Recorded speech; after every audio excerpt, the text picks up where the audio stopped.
జనం టీవీ దుమ్ములేపే ముచ్చట్ల మల్లో ముచ్చటతోడు వస్తున్నా. ఇగో ఇవాళ మొట్టమొదలు అయితే అందరికీ మహిళా దినోత్సవ శుభాకాంక్షలు.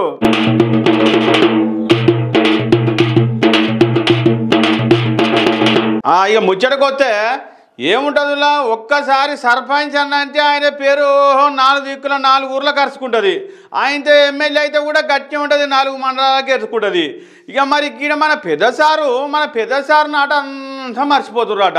మరి ఎందుకు అవుతుందో ఏమవుతుందో కానీ ఎందుకు మర్చిపోతుర్రో ఎవరికి అర్థమవుతలేదు. మరి సార్ అందరు 4 కాలాలు ఉండలేడా?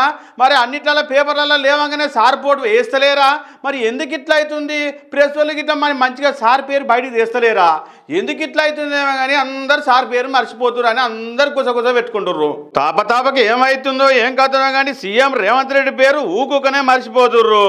ఇగో మన పొన్నం ప్రభాకర్ సార్ ఉన్నాడు కదా, కరీంనగర్లో మీటింగ్ పెట్టి ఏమంటున్నా అంటే ఒక్కసారి చూడుర్రిగా.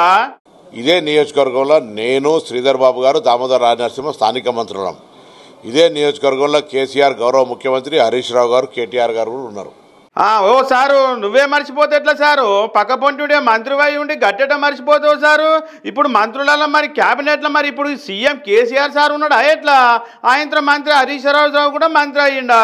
గిట్టెట్లా మాట్లాడతారు సారు మీరు? ఇగో ఆడ అట్లుందా? ఇగో మళ్ళా Wyra MLA sir Ramadas sir కూడా ఏం చెప్పాలనో అర్థమే అయితే లేదనుకోరాదు. ఆయనతో అటు ఇటు చూస్తుండు. ఒకసారేం పొంగిలేడు శ్రీనివాసరెడ్డి అంటాడు, ఒకసారేం తుమ్మల నాగేశ్వరరావు అంటాడు. ఈ రాష్ట్ర ముఖ్యమంత్రి శ్రీనివాస్ రెడ్డి మన తుమ్మల నాగేశ్వరరావు గారు. సారీ, ఎవరు ముఖ్యమంత్రి ఏం కథనో ఆఖరికి ఎమ్మెల్యేల సూత అర్థమైతలేనట్టే ఉన్నది. ఇక ప్రెస్ మీట్ల సూత ఈ అక్క ఏం చెప్తుందంటే ఆఖరికి సీఎం సార్ అనక రెడ్డి అన్నట్టు తపతాళపడుతుంది అనుకోరాదు. But Mr. Modi, you know, Mr. Reddy, well, that's ఓ సారు, ఆఖరికి ఇట్లా పేర్లు మర్చిపోతుంటే ఏం చేస్తావు సారు? అప్పుడేమో పుష్ప 2 అని ఆయన మర్చిపోతే ఆయన తీసుకుపోయి జైల్లో పెట్టేంత పని చేసి జైల్లో పెడితివి. మరి ఇప్పుడు ఈ మంత్రి సార్ను కూడా పొన్నం ప్రకారంగా చూడ ఏం చేస్తావు? సస్పెండ్ చేస్తావా? జైల్లో పెడతావా? ఏందని అందరు గుసగుస పెట్టుకుంటుర్రు. ఆయనతో మొన్న సర్వే చేసిర్రు చూసినావు, కులగణన సర్వే చేసిన వాళ్ళకు కూడా ఆయనతో జీతాలు రాలేదట, వాళ్ళు కూడా లొల్లి చేసిర్రు. ఇక ఇట్లా చాలా మందికి కూడా పైసలు వస్తలేవాట. ఎందుకు పైసలు ఇస్తలేరో సమయానికి ఏం కథనో అని నిన్న ఏం తక్కువ 200 మంది వచ్చిర్రాట. ఏడుకొచ్చిర్రో ఏం కథనో ఇక మీరే చూడుర్రి. డిప్యూటీ సీఎం బట్టి విక్రమార్క ఛాంబర్లో ఏం తక్కువ 200 మంది కాంట్రాక్టర్లు లొల్లి చేసి ఆగమాగం చేస్తుర్రు.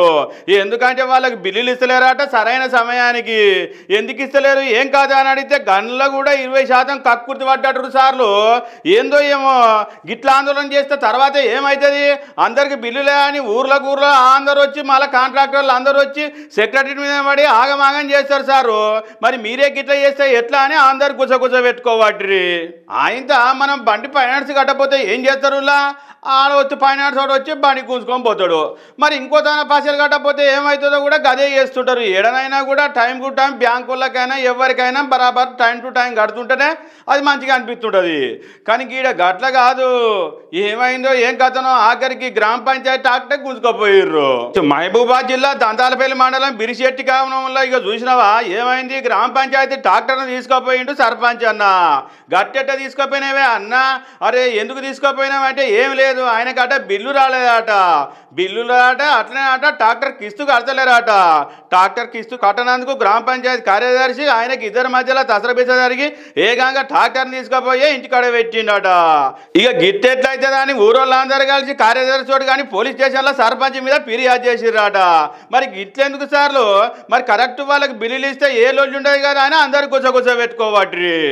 ఆయనతో పెళ్లికి ఎవరినంటే అలా పిలుస్తుంటారు. ఎమ్మెల్యేలను, మంత్రులను, సర్పంచ్లను, వాళ్ళని అందరూ పిలుస్తుంటారు. గట్లనే ఈ మేడము ఈ సార్ని పిలిచింది, మన పెద్ద సార్ సీఎం సార్ని పిలిచింది. ఇక ఆడ నేను చెప్తే కాదు కానీ ఇక మీరే చూడు ఏమైందో. ఇక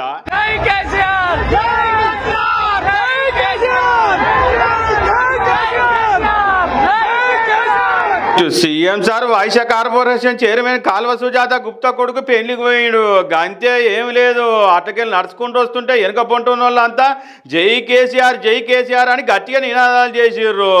గట్టెట్లా ఎందురో దేవుడా అని అందరూ మొత్తుకోవాట్రి. ఆఖరికి ఆడక పెళ్లికి వచ్చిన వాళ్ళ మీద పెళ్లి పిలిచిన వాళ్ళ మీద కేసు గిట్ట పెడతావా అయింది సారు అని అందరు అనుకుంటుండ్రు.